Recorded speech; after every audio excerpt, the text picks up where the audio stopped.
Bonjour à toutes et bonjour à tous, bienvenue sur le podcast Cinécritique avec Ève et Tofi. Voici le numéro 125 de la semaine du 8 juillet 2020 de votre podcast préféré. Et c'est l'été, Tofi. Nous parlons de cinéma en salle, des nouveaux films de la semaine et on vous donne quelques infos supplémentaires sur le monde du cinéma, notamment sur les fréquentations. Bonjour, cher Tofi. Bonjour Ève et bonjour à tous.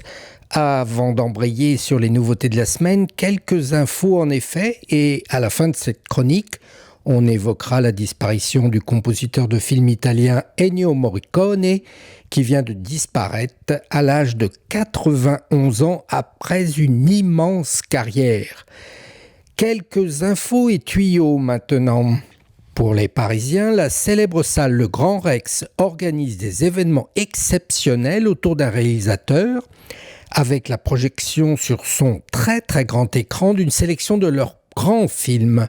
On commence par Quentin Tarantino avec à partir du 13 juillet prochain Pulp Fiction, Jackie Brown, Kill Bill, Les 8 salopards, Django Unchained, Once Upon a Time in Hollywood et Inglourious Basterds. Infos et réservations sur legrandrex.com. Et enfin, toujours au Rex, une rétrospective de Stanley Kubrick à partir du 20 juillet prochain, où on pourra voir une sélection des plus grands films du réalisateur britannique comme Lolita, Barry Lyndon, 2001, L'Odyssée de l'espace, Orange Mécanique, Spartacus et Shining. Une bonne occasion de parfaire ses connaissances cinématographiques dans des conditions optimales.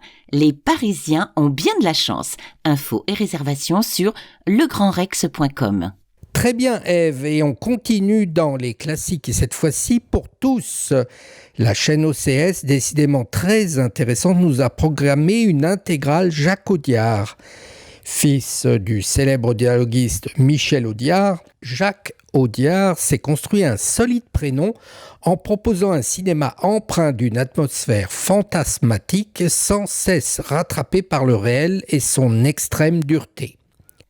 Sont programmés ces 8 films. Regarde les hommes tombés, un film noir à la double narration, l'histoire d'un Jean-Yann vengeant la mort de son seul ami, le flic Mickey, à la poursuite de 2 escrocs à la petite semaine, Jean-Louis Trintignant et le tout jeune Mathieu Kassovitz, un an avant la haine.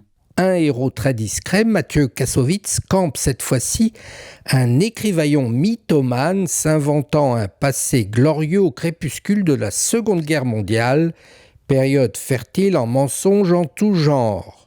Sur mes lèvres, si le titre évoque l'amour, les baisers, c'est dans une relation trouble que nous sommes projetés. Celle qui lie Carla, Emmanuel DeVos, atteinte de surdité, et le jeune et séduisant Paul Angéli, Vincent Cassel, fraîchement sorti de prison. De battre mon cœur s'est arrêté. Impossible d'échapper à ce film nerveux, puissant avec Marion Cotillard, dans lequel Tom, porté par la virilité fragile de Romain Duris, hésite entre l'univers véreux d'un père violent et pathétique, interprété par Niels Arestrup, et le monde perdu d'une mère musicienne. Un prophète, avec le voyage au bout de l'enfer carcéral et un récit d'apprentissage de la vie et du crime, de rouille et d'os, ou l'histoire extrême de 2 accidentés de la vie dans la lignée de Sur mes lèvres. Puis Dipan, fuyant la guerre civile au Sri Lanka, un ancien soldat, une jeune femme et une petite fille inventent une famille d'infortune pour se réfugier en France. Ce film était Palme d'Or à Cannes en 2015. Et enfin, les frères Sisters, en apparence un western, 2 tueurs à gages, Ellie et Charlie, au service du terrible Commodore qui veut s'approprier la formule magique d'un chimiste utopiste capable de rendre visible l'or dans les rivières. Toujours sur OCS en juillet, les 5 premiers films du réalisateur canadien Xavier Dolan, jeune prodige du cinéma, on ne le présente plus, les superlatifs ne manquent pas lorsqu'il s'agit de définir Xavier. Jeune visionnaire en quête de sens, d'identité et d'amour, Xavier Dolan cherche, explore, fouille, se confronte et s'expose. On le cite, mes premiers films, ce sont des films d'exploration. Je pars dans toutes les directions. Ils sont romantiques et fous. On pourra voir en juillet sur OCS les films suivants: Les Amours imaginaires, Tom à la ferme, Juste la fin du monde, Laurence Anyways et Mommy. Retour dans les salles maintenant, Ève, avec les nouveautés de la semaine. On vous conseille une comédie française et un thriller coréen. Noir. Grand. Voilà. Je suis noir. Martin Luther King. Je suis nègre. Malcolm X. Je suis un putain de nègre. C'est ça. On commence par la comédie française qui s'appelle Tout simplement noir de Jean-Pascal Zadi et John Wax, avec Jean-Pascal Zadi, Fary et Caroline Anglade.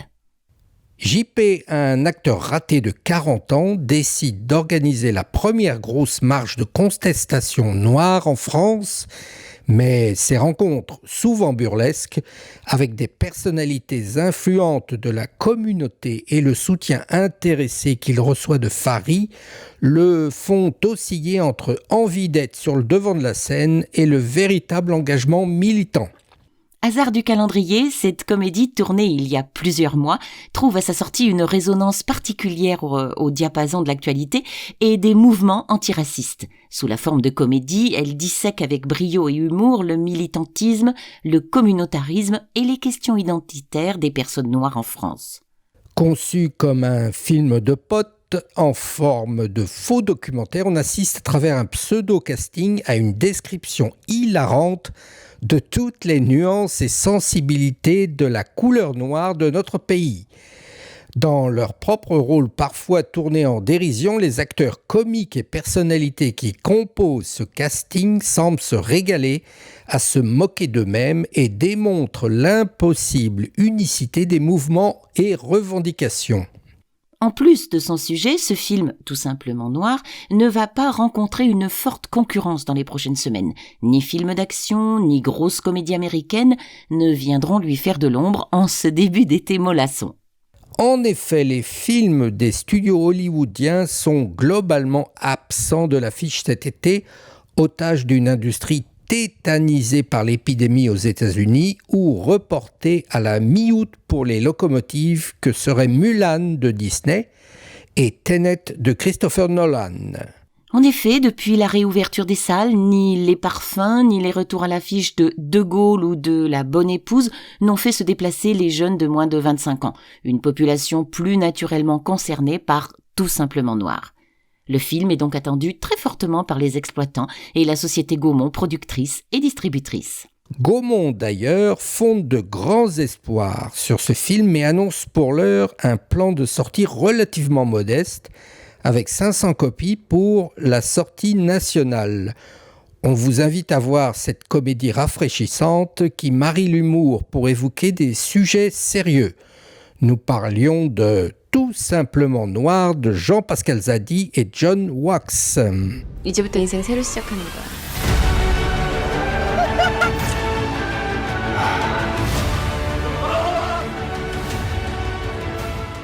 Second film de notre sélection, Tofi, Lucky Strike, un film coréen de Yong-Hoon Kim. Un corps retrouvé sur une plage, un employé de sauna, un douanier peu scrupuleux, un prêteur sur gage et une hôtesse de bar qui n'auraient jamais dû se croiser. Mais le sort en a décidé autrement en plaçant sur leur route un sac rempli de billets qui bouleversera leur destin. Arnaque, trahison et meurtre. Tous les coups sont permis pour qui rêve de nouveaux départs. Après des courts-métrages et des documentaires, Kim Yong-hoon écrit et réalise ici son premier long-métrage Lucky Strike. Comment le destin de 8 personnes ordinaires se croise et développe des réflexes et réactions extrêmes à la perspective d'un destin différent. Déstructuré dans sa narration avec de délirants rebondissements, le film invite le spectateur à rassembler les pièces du puzzle pour établir un lien entre chaque personnage et ainsi donner du sens à cette intrigue crapuleuse autour de l'ivresse de l'argent. Cet argent qui fait plaisir et souffrir à la fois est au milieu d'une puissante et salvatrice satire de la société contemporaine coréenne. C'est un thriller grinçant et douloureux qui frappe fort. Si vous avez aimé l'histoire à tiroir de Parasite, vous devriez aimer Lucky Strike de Yong-Hoon Kim sur les écrans cette semaine.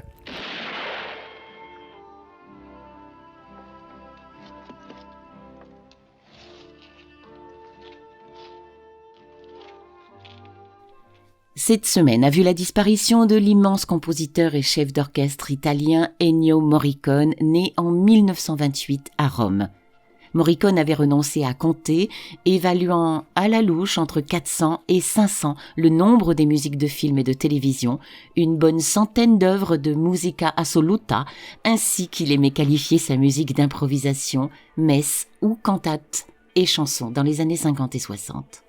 Il est bien sûr réputé principalement pour ses musiques de films, en particulier celles réalisées pour les westerns de son ami Sergio Leone, comme Le Bon, la Brute, le Truand et Il était une fois dans l'Ouest. Sur une carrière s'étalant sur plus d'un demi-siècle, la popularité de ses musiques depuis les années 60 en a fait une des personnalités les plus importantes et influentes du cinéma italien, puis mondial. En 2007, il est récompensé par un Oscar d'honneur pour l'ensemble de sa carrière. 6 fois nommé pour l'Oscar de la meilleure musique de film, il remporte une seule fois cette récompense en 2016 à l'âge de 87 ans pour le film Les 8 salopards de Quentin Tarantino. Et difficile, Ève, de citer tous les films dont il a composé les musiques durant ses 50 ans.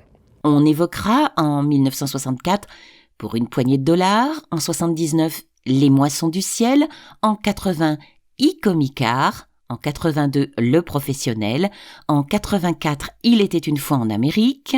En 1986, Mission, en 87, Les Incorruptibles et en 91, Cinéma Paradiso.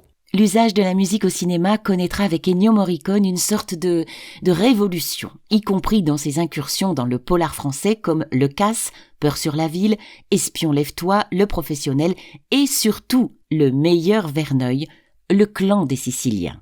Il se glissait dans tous les univers et autorisait toutes les figures de style. Lyrisme dans Il était une fois la Révolution, dissonance accompagnant Les Moissons du ciel, sonorité grinçante dans Enquête sur un citoyen au-dessus de tout soupçon ou électro dans The Thing. À son panthéon, une grande partie du cinéma d'auteur mondial se presse aussi. Pasolini, Polanski, Terrence Malick, De Palma, jusqu'à Tarantino. Avec un sens de l'innovation nourri aux avant-gardes comme à la musique baroque ou à la bossa nova, du haut de son œuvre, Morricone savait émouvoir. Il était un immense compositeur et ses œuvres resteront longtemps dans nos cœurs. Et c'est sur cet hommage en musique que nous refermons la page de notre podcast Cinécritique qui, je le rappelle, chaque mercredi sélectionne les meilleurs films sur grand écran et évoque tous les potins, tournages et informations sur le cinéma. N'hésitez pas à parler de nous autour de vous, à vous abonner, à noter à partir de votre application préférée. Vous ne pouvez pas nous louper. Le podcast Cinécritique est référencé sur SoundCloud, Apple Podcast, Spotify, Deezer et YouTube. Très bonne semaine à toutes et tous, à mercredi prochain.